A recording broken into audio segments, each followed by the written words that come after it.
Hey everybody, it's Thursday. And welcome to this week's edition of The Night Bite. I'm Josh. And I'm Emily. And I think it's a pretty rainy evening. Well, for us at least. Yeah, for us at least. But that's going to really shake up some of our water temps and stuff. And we're excited to be here. But I think we're excited to get to the weekend and go fishing. Absolutely. We have, a few good plans this weekend. We have, all through ice season, we started talking about some different lakes that we wanted to visit now that it's open water. And so the time is here and we're going to do some exploring, but I'm getting ahead of myself, and I guess we'll bring you that report next week. And I have to say we had a pretty good last weekend of fishing. Yeah, we did. We headed over to the western side of Wisconsin and met up with some folks and did our very first panfish tournament. I thought we did pretty good. We ended up in the middle of the pack, so that's not so bad, going in cold on a lake that we've never fished before. So that was pretty fun. And the field of teams were really cool people. Like, they're all friends, and this is ultimately kind of a friendly tournament. There was around $900 cash, I think, involved in it, but I think the biggest prize was there's a championship style belt that goes along with winning. So congratulations to Lebansky and Cox. They won it, but the spread of weights for that wasn't very big. It was around a pound or so, and everybody was really close. And we actually fished right next to the second place people almost the whole time. No, you mean they fished next to us? No. I'm friendly about it. I don't actually This care. is why we don't tournament fish, right? No, we don't tournament fish because we were just bickering back and forth at each other all day in the boat, like. But it was just because we're both really competitive, and that's ultimately why we don't do tournament fishing a whole lot, is just because we have enough trouble just trying to go find fish. We don't need to add the time frame to it. But no, it was really cool because the water temps had really moved around. So it was over in the western side of the state. They haven't had as much rain as us. They were a little bit warmer, and so they actually were pretty good into their bluegill spawn. I know some of the southern part of the state water temps were into the 70s. Yep. And so we are still pretty cool, or we were pretty cool up till that point. And so it was interesting for us to jump ahead in our schedule a little bit, but the water temperature had cooled down. So those bluegills, there were half on beds, half off beds, and crappies kind of went back to a little bit. Some of them went back to beds, some of them were off. So they were kind of floating around all over.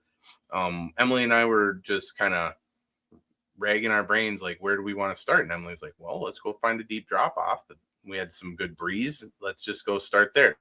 We pulled up, and it's one of those days where you pull up and there's just clouds of fish on the screen. And it's just interesting that all of those fish probably the day before, I don't know, maybe all those fish the day before had been on beds.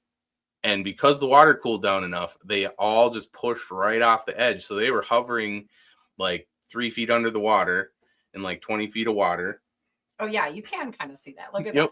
That's what we pulled up to. That was real life. You don't even have to ask, what are the fish there? There's no interference. Look, there's one near the bottom that you can kind of see it, but look at all those right up and near the top. So we pulled up to that, and that was just really interesting to me. And so we ended up fishing that quite a bit. We caught a bunch of fish. Emily actually had 3 separate muskies on. They came and ate the bluegills off of her. We probably would have placed better if you would have kept the bluegills out of the muskies, but no, it was just really fun. So we stuck with our plastics. It was a interesting lake to fish because they were very picky on colors. There were, a lot of times you can go out there and have a few different colors that are working, but ultimately it was a white weekend. There you go.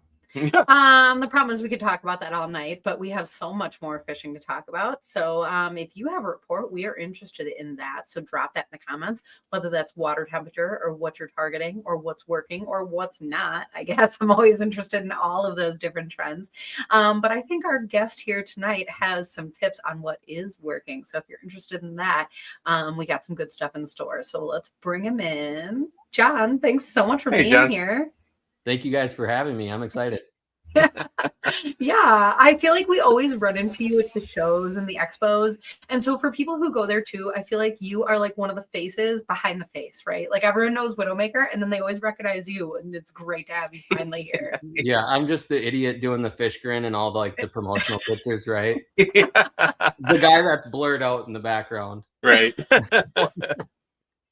But you know what? You play such an important role. Oh my gosh, here I'm getting into it. I told you I was going to start with a different question, but I think I love this. You play such an important role at the expos because so often people will walk up to a booth or a table or a display, and then they're like, "Where do I start?" Right? And so there's just so many options and so many things, and so to be that person to kind of help walk everybody through that. I mean, first of all, I imagine that you learn a thing or two along the way. That's always interesting, right? But to be able to help everyone else through, that's a really cool job. Yeah, it's a lot of fun. I mean, we lose our voice by the end of the second day typically, but yeah, it's so much fun. And I think everybody in our booth does a really good job of just engaging with people. I mean, a lot of those booths you seem to walk by and guys are just kind of hanging out, doing their thing, enjoying the show. And I don't know. I just think it's so much fun to go down there and yap fishing with everybody for a weekend. Yeah, absolutely. Okay, so I guess before we get too far on in, there's a lot of people who maybe they've met you at the shows, or maybe tonight is the first night. So can you introduce yourself? Tell us a little bit about yourself. My name's John Seelye. I'm from Bemidji, Minnesota, which is quite a ways up north. I won't call it way up north, but it's quite a ways up here. I'm a band member up in the Red Lake Reservation. I do some guiding up there and around the Bemidji area, and grew up here and just spent my whole life hunting and fishing, mostly fishing. But yeah, that's pretty much all I do all year long. Other than now, I have to go pour concrete so I can afford to do the other things. Oh, Oh my gosh, that's awesome. And you do truly just have that love for fishing and you really show that. And so I guess when you are out, how do you know where to start? Do you have a favorite presentation or when you go out, what do you like to do? I'm eyes crossed standing on the dock just like everybody else when I start, to be honest with you. I mean, you know, a lot of it for me comes down to history and where we've had success before and then kind of moving on to different things. And it obviously, you know, you spend enough time doing it. Like I spend, you know, over 100 days a year going out on the water and doing different things. You get this body of work built up over years and you kind of understand how lakes set up and when things are going to start changing and what happens when those things change. So yeah, I'm like I say, I'm just as cross-eyed as everybody else standing on the dock, but once you get a little bit of history behind things, you can kind of pay attention to how things are going to move along. Sure. Mhm. And as far as like current history, we said that our water temps are inching into the 70s. Are you guys quite that warm yet? The surface temps are getting there just because we've had some real big warm weather like the last week and a half now. So yeah, they're just starting to hit that. A lot of the times it's getting to that in the afternoon. In the mornings, it's still a little bit cooler, but we just started seeing 70 like this last week. But before that, it was cold and rainy and disgusting for most of May. The middle of May is kind of when Yeah. things turned around. But I mean, there was a day 2.5 weeks ago where it was 27 degrees and raining when I went to work in the morning. So Mhm. it's still kind of just getting to that point. So right now, fish are just kind of starting to slide up into the spawning areas. They were holding out in the staging area for a long time. A lot of like the mid-depth flats, I'll call them, because a lot of them are like 10 to 20 feet. Then they have that existing cabbage and stuff, kind of where you see fish hanging out at the end of the ice season. Um, and now just this last week, they've kind of pushed up into those spawning areas and they're starting to make beds and stuff like that finally. So Well, and I love how you're making that connection back to watching that history because you're like, you know, kind of where you left him in ice season, you know, and it almost makes it sound obvious. And like you're saying, you know, you stayed at the dock and you're like, you know, it's not that obvious, right? But you're making a great point that if you can follow the fish kind of along their path, and that's why we always talk about water temperatures, because in my opinion, that is in it to some extent what guides what those fish are doing. Mhm. right. Yeah. If a guy has a chance to put in the time and build like the body of work where it's like, okay, they were here last week and now things have kind of warmed up, you can see where that progression is going to come. But I don't know, it doesn't always work out that way. So sometimes they like to change things up and throw a curveball on you. I will say, like this past week, we fished some crappies on a lake close to Bemidji, and they almost always set up right in front of this little lake access that we use. and typically they're out a little bit further than they were this past weekend. They kind of surprised us. They were in like 2 to 3 feet of water instead of being in that 5 to 8 feet of water where you're like barely sight fishing them, kind of sight fishing them. This time they were way up shallow. I think it had a lot to do with how warm the sun was the few days prior, and those surface temps were just crazy nice. So they pushed way up shallower and were hanging right up tight to shore. I mean, there was people catching them right from shore, so they were within casting range of the dock and stuff. So it is that funny time of the year where everyone on shore is casting out and everyone out is casting in. That's crazy. So I mean, as far as fish are going to go all the way shallow and spawn and then kind of move back out. So does your presentation kind of stay consistent through that, or it kind of changes? Tell us about that. Yeah, I mean, typically I for the spring, at least until fish kind of start getting out into those deeper haunts, I really, really, really love hair jigs. Whether that's like that little shimmer jig that has more of like the minnow profile, or that bugger. I just love to use that, especially under a bobber, which perfect. Widowmaker just comes out with this new bobber, right? But yeah, as far as springtime goes, I just love to use hair under a bobber. Yeah, I mean, I'm right there with you, and it really digs at me because I really do love being able to switch through my plastics a lot, but when that stuff is working, it's hard to not just put it on there and just reel fishing all the time. So yeah, a lot of our lakes are super clear, so it just seems like if you can hang something that looks so natural in front of their face for an extended period of time, eventually they're gonna just put it in their mouth and at least try the waters a little bit, Yeah, so that's kind of my thought process behind all of that.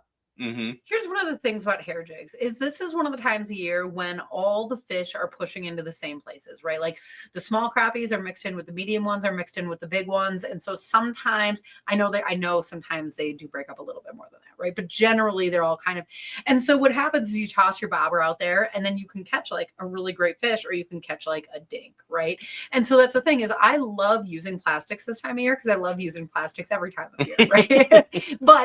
But especially this time of year, I feel like they get picked off a lot because when those little fish are mixed in and they just ding, ding, ding, because they just want to eat that same thing too, right? And so when you're bringing up a hair jig, I just feel like, first of all, those are like a lot sturdier. Like they hold up to all of that. But also you have those little fish and they can like peck away and you still don't have to, worry, is my bait, messed up, half pulled off, ripped to shreds, eaten off totally. And I just think that goes a long way for your confidence when you're fishing. And again, we always talk about confidence fishing is number one.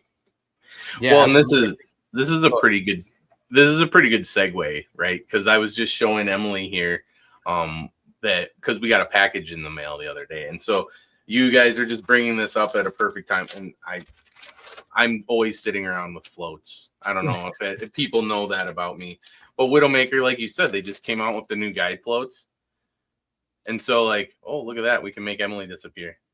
Oh wow, that's fancy. But no, they have the new guide floats and they have the peg floats too, and I think there's 5 sizes of the guide floats, and these are really cool. One of the things I like about them is their shape. Sure. That's one of my favorite shapes. It just is show the float. Yeah, it's just, I mean, I'll pull up the website. Oh, now I'm disappearing again. I didn't even know that. I can pull up the website. I just thought it was funny that I have like a pile of floats just like. Yeah, they're falling out of your pocket. Yeah, they're just all over the place here. Let me pull up the website so we can kind of get a better look at it. But this is a great segue because there is some really great applications. Like you were saying, those crappies were sitting in like a foot to 2 feet of water, and they kind of surprised you. Well, and that's an instance for me where a peg float really shines, right? You don't need to have the movement so much, and you can move like the bobber pretty quickly and set it, but you don't need it to be, you don't need the movement in your bait up and down vertically as much as you do maybe out deeper. So that's really nice about these. I like the movement. But you get to have that preference. You get to have that preference. That's just, Well, and so then they have the the guide floats, and I really like these. They have like the copper inserts. They have some really great colors. You don't often see the blue, and I feel like the blue contrasting on the orange.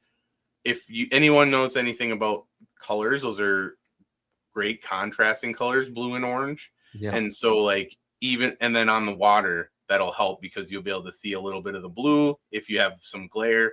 If you don't, that orange really sticks out. Orange is one of my favorites for floats. I honestly, I won't lie. When Brian first sent a picture of this final prototype to us, I was like, those just don't look very nice. I just didn't think they looked great coming out of the package. I'm like, I don't know about this.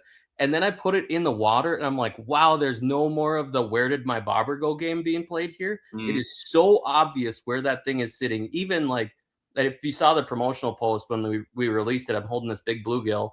It was bright blue skies and it was windy. So there's this really heavy glare coming off of waves.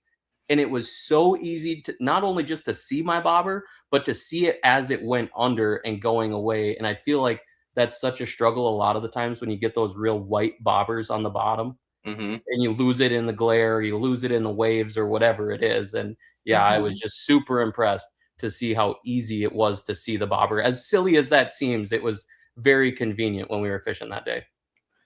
Well, and one of I think besides the functionality, I think like Brian has it set at a really nice price point for a pack of 2, and they have the 5 different sizes. And so you can get a pack of each of them, have a backup, and you can really cover the gamut. You can fish some really big baits for walleyes or smallmouth or what it's maybe some pike, and then it goes all the way down to the 32nd. So that's really great for us panfish guys. So definitely something I'm looking forward to using this weekend because I just got mine.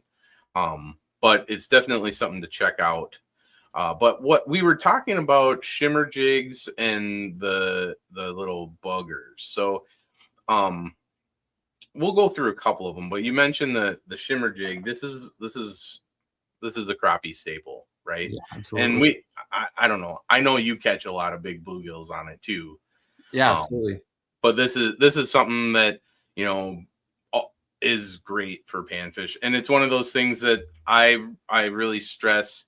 Stuff like this, the hair jigs, and some of the other lure type. I call these lure type jigs. These are not stuff you have to put bait on. These aren't stuff you have to put plastics on. These are great for kids. Oh yeah, you don't have to tie anything. You just have them cast it, and they can fun colors. They can cast it and then reel it in if they want. They can let it sit there. They can forget about it. But it's always doing work for them. And so don't forget about it though. There might be a fish there. Yeah. But that I think that's a great thing to mention is that this is just if you have little ones at home and you're trying to get them into catching some panfish and stuff, like take a look at hair jigs or like these shimmer jigs. Emily mentioned all the colors, like these. There's way too many colors to even mention, but they're just all kinds. It's awesome. But then then you can go, you can go a little bit more natural with the buggers, and those have turned into one of my favorites. Just because we have a lot of clear water up by us too, kind of like you were saying. Yeah. And so you want to run us through kind of like where you're at with the buggers. So a lot of the times I will start with the bugger just because that's become my confidence bait since we started playing with it. At least in the springtime, it seems to always get bit. It doesn't matter how tough things are. Like, yeah, you might not, beat the brakes off a fish or catch the biggest one in the lake, but it just seems like that is always getting bit regardless of what's going on. So I love that bumblebee color a lot. I never in my life thought I would be the black and yellow guy or any black or darker color. I've always been a very high visibility person. I love pinks and chartreuse and white. I mean, almost all of my ice fishing plastics are white. I don't even buy different colors. They're just white. It's just that flat white. It's not pearl. It's not fluorescent. It's not glow. Nothing. No, it's just white. That's what I buy. But yeah, I just love that bugger. And what's great about the bugger is it comes with a appropriate hook to catch a giant fish on. Mm-hmm. I mean, you will still catch the eater-sized bluegills and stuff like that are still going to bite it, but it has an appropriate size hook to actually get a big fish, because a lot of the times, like you said, the shallows are crammed, especially this time of year. There's bass up there, there's pike up there, there's walleyes mixed in the weeds and stuff sometimes. You just never know what's going to be pulling your bobber down, so to actually have a solid hook to set the hook into a fish is just great. Well, and all of us kind of know, because we get to chat with Brian quite a bit, but if you ever do make it to a show and you get to talk to Brian, the owner of Widowmaker, if you get to chat with him at the booth, just be aware, if you get to talking to him about hooks, he'll just talk to you for the whole time you're at the expo, and you're gonna have to buy a ticket for the next day to see the rest of the booths, because Brian is like, he is very serious about those hooks. Yeah, he is very dedicated to putting out a solid product, especially when it comes to hooks. It's an ordeal making sure we have the right hook on the other end. Oh my gosh. So you brought up a good point. So this is going to be something that's more of like a bug presentation, where the shimmer minnow or the shimmer jig, the shimmer minnow jig, is going to be more of like imitating a small minnow or a fish, right? And you said that you like to gravitate towards dark colors, and so one thing I want to kind of throw out there too is that, you know, when John and I are talking about color selection, we are talking from our experience, and Emily too, like from I have no experience. No, she doesn't. No. But from clear water, right? And so that it's any of these colors are going to be highly visible in clear water. But the black is very natural. A caveat to that, I will gravitate towards black even when you get into stained water. So the darker color water that you have, you know, that coffee color, or even darker than that, you know, something that absorbs a lot of light, I'll always start with like a purple or a black. In that instance, I never go to a bright color, because fish are used to chasing shadows in those colors. And so especially panfish, they're always, everything that they eat is almost always silhouetted. Oh, hey, Jim. And so that's one of my go-tos is the black and orange right there on the side, or that straight black is pretty money too. So I just kind of wanted to throw that out there. I thought, you know, that might be help somebody out along the way. Yeah, absolutely. And I think the same way. A lot of the times when I pick a bait based off a color, I'm trying to think of what is the fish going to see the best. And then once he sees it, you know, depending on the situation, is it going to sit there and stare at it and dissect it? Or is it just going to put it in its mouth? And if we're in a put it in its mouth kind of situation, I'm almost always gravitating towards those high contrast colors. But if a fish is going to have to sit there and stare at it, I've fallen in love with that bumblebee color. That olive color has been real successful for me. But yeah. That's awesome. I always love to hear stories of when people are like, oh yeah, this color that I never expected, and it's exactly what worked. And it's, you know, it's just interesting time and time again. And it's happened to me too. But you know, it's just nice when you can be like in instances like this where we can talk to you and, you know, talk about new things. And I think that there's a lot of people out there and they get stuck in buying the same old thing for their tackle box, and then they open it up and then it's like, where's all the other stuff, you know? And so I think, you know, that's a really great time to, you know, this is a really great time to, I guess, explore some new things. And so I'm going to actually bring this up right now. I know we talked about bobbers a little bit, but we also have some inline weights here. And that's actually something that is a little bit new to us, but I think that you know a little bit more about. So can I just use this segue? Can we move over and chat about these a little bit? Because let's get nerdy about weights, Emily. This sounds awesome. All right. So where do we start? The weights that came out in the guideline series are all matched specifically for their corresponding bobber. And I think the thought process behind all of it is like a lot of the times you're dealing with leeches or live bait, and it's moving and it's spinning and it's twisting your line, and then that leads to tangles when you're casting, and it leads to leeches wrapping themselves around your hook and your line 800 times, you know. And so just to have something in the way to deflect that without having the moving part, right? You get that same like a split shot style effect from it, but you're not sacrificing having the swivel or the line twist prevention at all in there, which is I think this is great because it's gonna it'll get me to use a plain hook and a leech again instead of putting a jig on and forcing the thing to sit still and not move around too much. Yeah, I think that's kind of where my thought was too.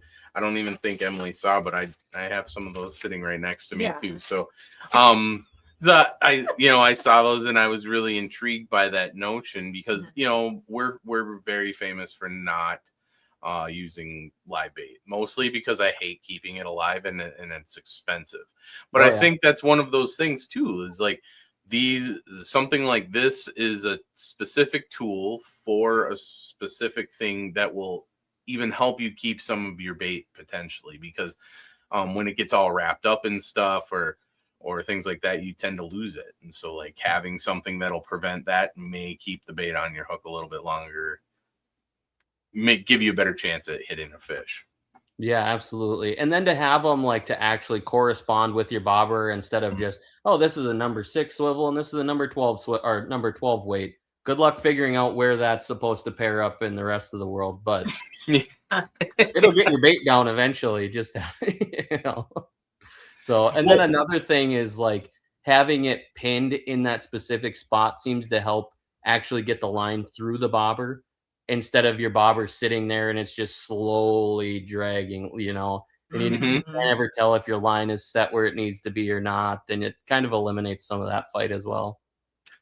Well, and here's something that I'm not sure if many people know from the crappie world, but I know that similar weights, well, like sliding weights to this, have been used. They've been painted bright colors, right, as an attractant, and they, people will drift with them, but it keeps your bait vertical as you're drifting because you can use a heavy bait.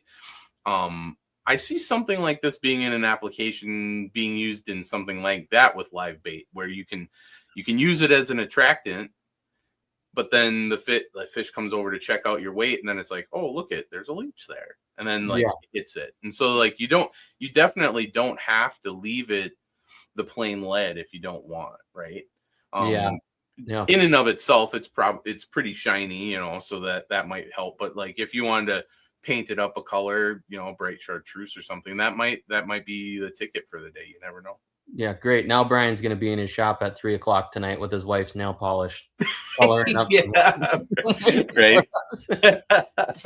Whatever. I'm looking forward to that. Yeah. Next year's color patterns. Yeah, I'm in. Oh my gosh.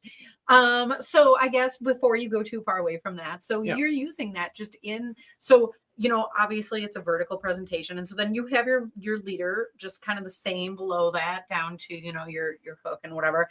And then just your bobber right above that. It just fits right into your normal setup. You don't change anything else. Yeah, pretty much. I mean, it just kind of eliminates the sliding weight between the bobber and your swivel or whatever you were doing before, with a split shot or. Cool. Yeah. So. Well, I'm definitely looking forward to using that and definitely going to try it out probably this weekend. And I guess it is interesting. It's great timing because this is kind of that leech time of the year, or we're getting into that. And so I know people are out there using that.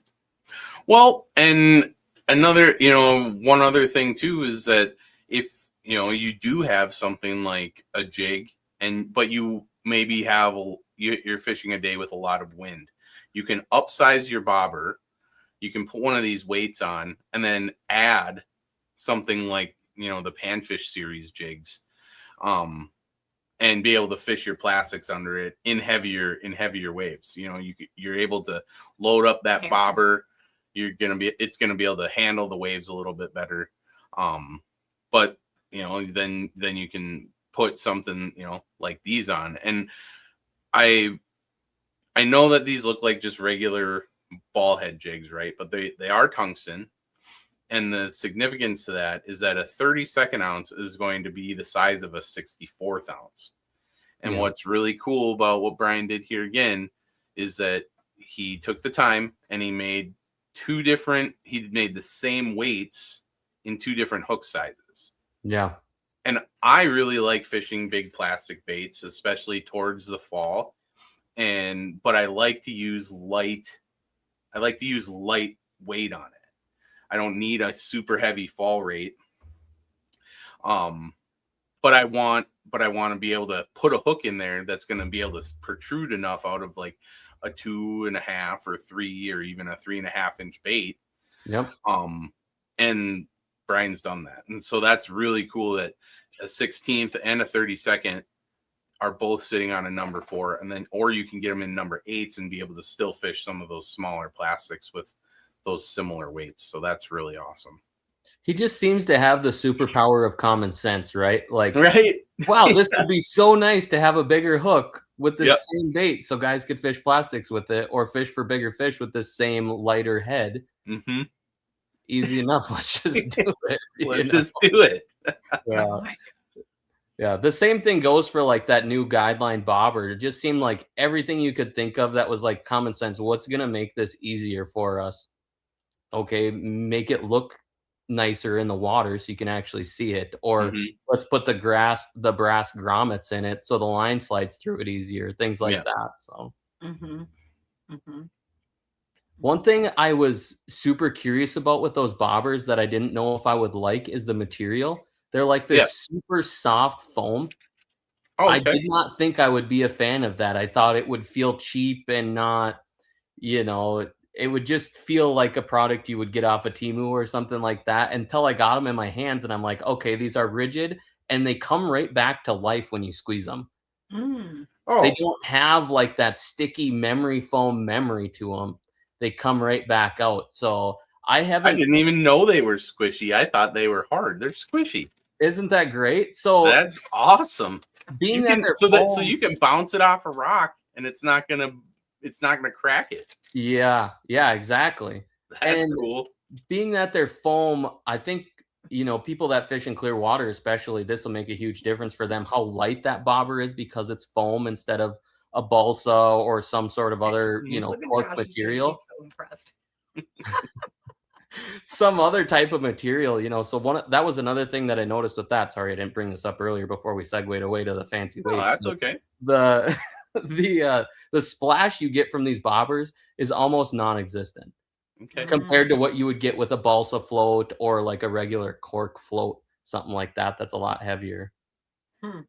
That's really cool. Those are really good things to have thought about when designing a bobber, and something that really sets them apart too, right? Because we've seen, especially in the past couple of years, I feel like there's been a few different designs of floats that have come out that have just been that have come out like, oh, here's a new one that looks like a golf ball, or here's one that it has a really long stem and it lights up, or but it's not like a whole wave of them, just like 1 or 2 new ones. Yeah, I think the industry is just trying to follow forward-facing sonar, right, and how popular it is, and people are just kind of working out the kinks, right? What makes sense and what doesn't. And a lot of it for a long time was, how do we get this thing to cast far enough? And I think that was a lot of some of those, the longer design or the golf ball design or whatever they are. Like a lot of that had to do with getting them to cast smoother and not spin or tangle and things like that. So I think it was just the industry trying to correct into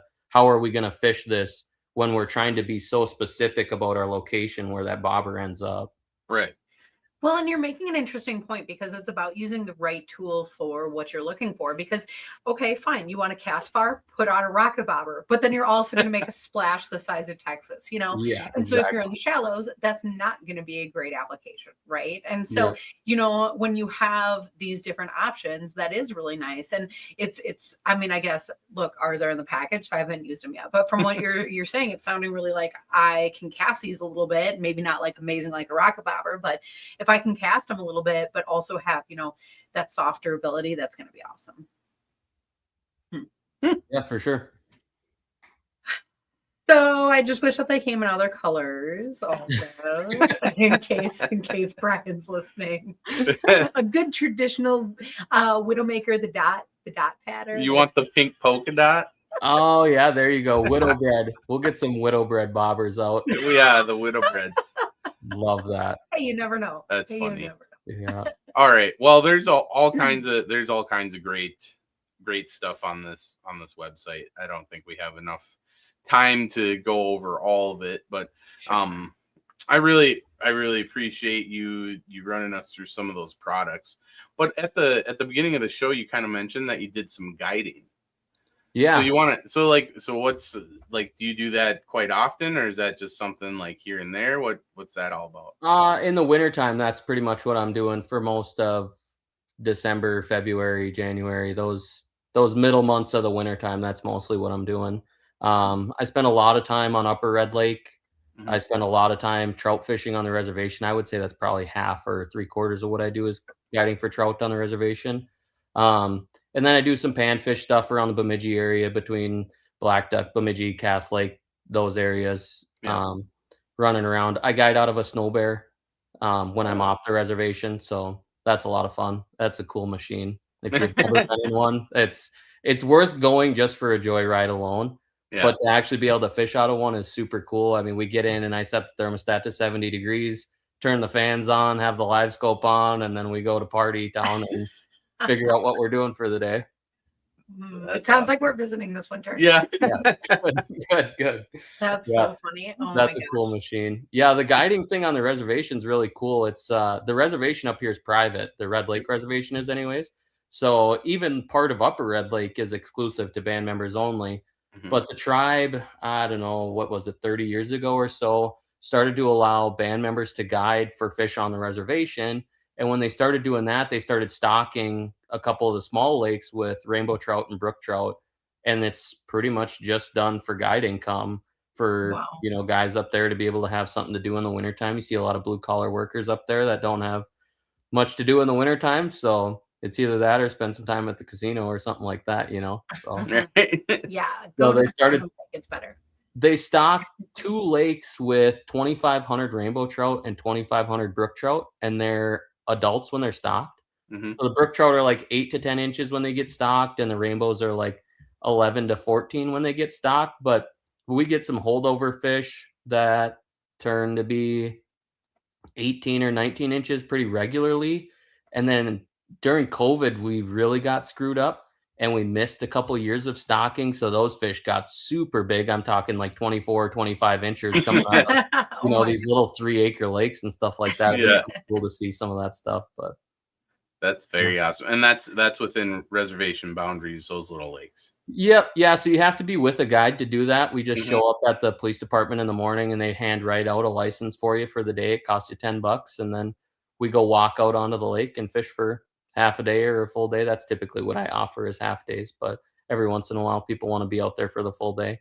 But yeah, action's normally super good when they stock 2,500 of them in a tiny little lake like that. A lot of the times we're getting our 5 fish limit within a couple hours, 2 or 3 hours. People normally have their limits, and the lakes are super clear. It seems like they set up super shallow all winter. So I typically park my house in 6 or 7 feet and drill some sight holes and just let people sight fish for a couple hours. It's pretty awesome to do.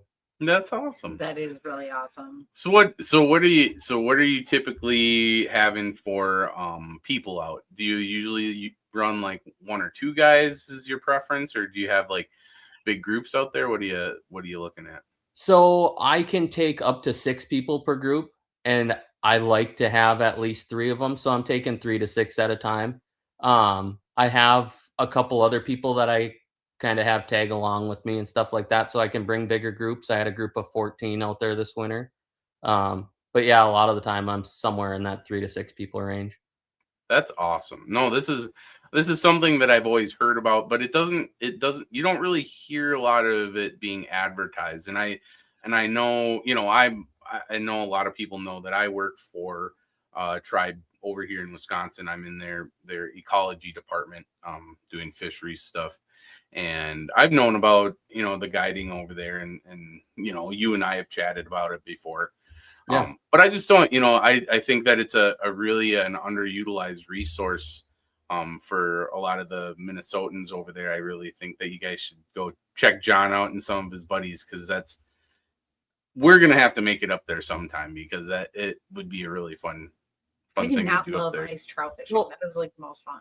Yeah, it is. Absolutely. It's probably my favorite fish to catch through the ice. I mean, and rainbows, for whatever reason, don't get the love that lake trout get. But if you weren't using a broomstick and you're using a noodle or a light setup, Yeah.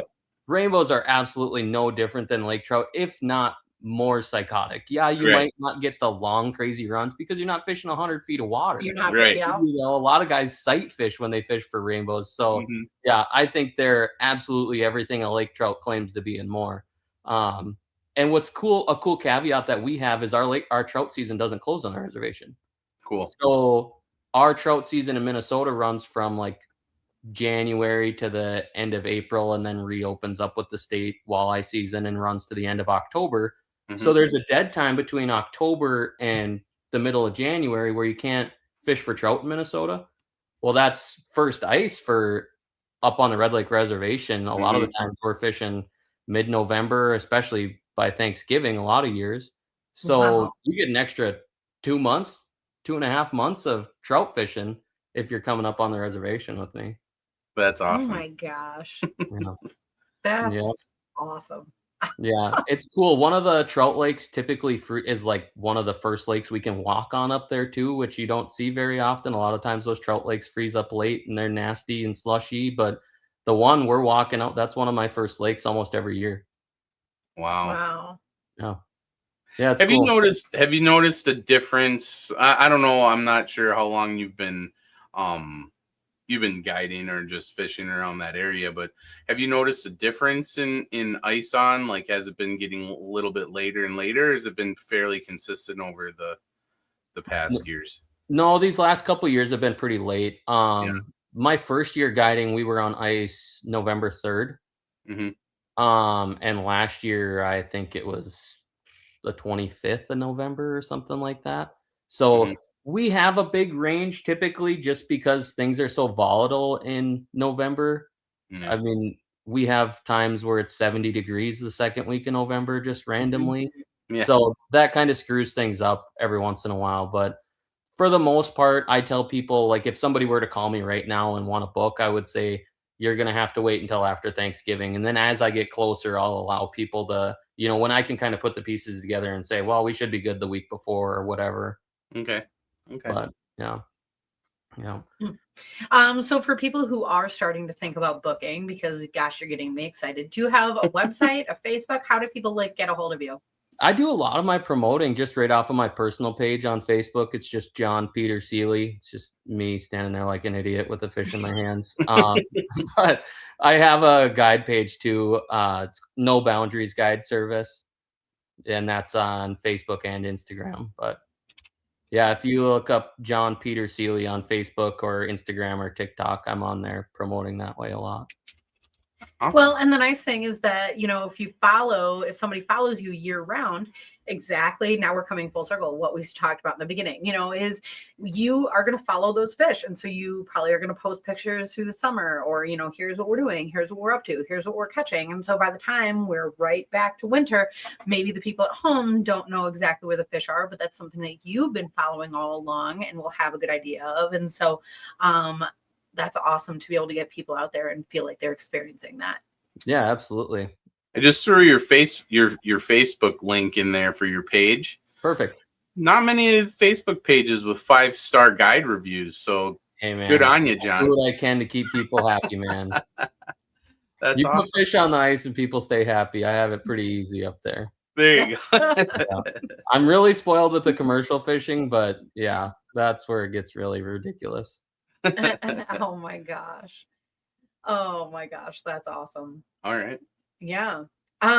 So I guess, do you have any plans coming up for the summer? Any fun trips? Any events coming up? Anything that you're looking forward to? Unfortunately, I just pour concrete almost working, all. yeah. So, yeah, when I can squeak away, I do it, and that's what I said. Earlier, I'm standing on the dock cross-eyed like everybody else. It's like what was I doing before I poured concrete this time of year? Where was I catching them then? And then we start there. So I don't have anything real big planned that I can think of. I'd like to get out on Lower Red and do some walleye fishing. I got to get some stuff tuned up on the boat before I can really get crazy on that. But otherwise, no, I don't have nothing super exciting coming up for the summertime. I'm more of an ice head for sure. Mm-hmm. Yeah, me too. Yeah, yeah. Yeah. Mosquitoes and ticks. I'm already done with them for the year. Yeah. And then I just don't like dealing with wind, and I seem to run into a lot of that. It's like when you're a weekend warrior, you're almost guaranteed it's either going to rain or blow when you're off. So it's easier in the wintertime. I can flip the house up, turn the heat on, and forget that it's windy outside until I have to go back in. Yep. That's exactly, I liked your guys' conversation when we first started about tournament fishing. Yeah. And like, you guys know Max Hendrickson. He's my best friend. That's who I do most of my fishing with. We would be the same way. I mean, we're bad enough already without adding money and tournament stresses into it. I wouldn't even want to think about the tussles and arguments we would get into when we put money on the line and stuff. It would be bad. We would both need to wear those auto inflating life jackets. Yeah. Because one of us would end up going out. That's why we both fish on our own end of the boat, and then we keep all the stuff in the middle. You just build up a little wall so we can't get to each other. No, that's why I like ice fishing, because then I can walk like 10 feet away. Yeah, it's bad enough like in the springtime when we're casting to specific like bedding locations and stuff like that, and we're dropping our bobbers on top of each other and things like that. Oh my gosh. To add money into the deal now, we don't need to get into any of that. No. Yeah, I would like to do it eventually, but I don't think it'd be with Max, and I think he'd understand why. We can definitely relate, because I'm a forward caster, so I like to cast forward, and Emily's I can't miss that structure caster, so she likes to cast backwards. Straight out. So we're always doing this all day long. Yeah.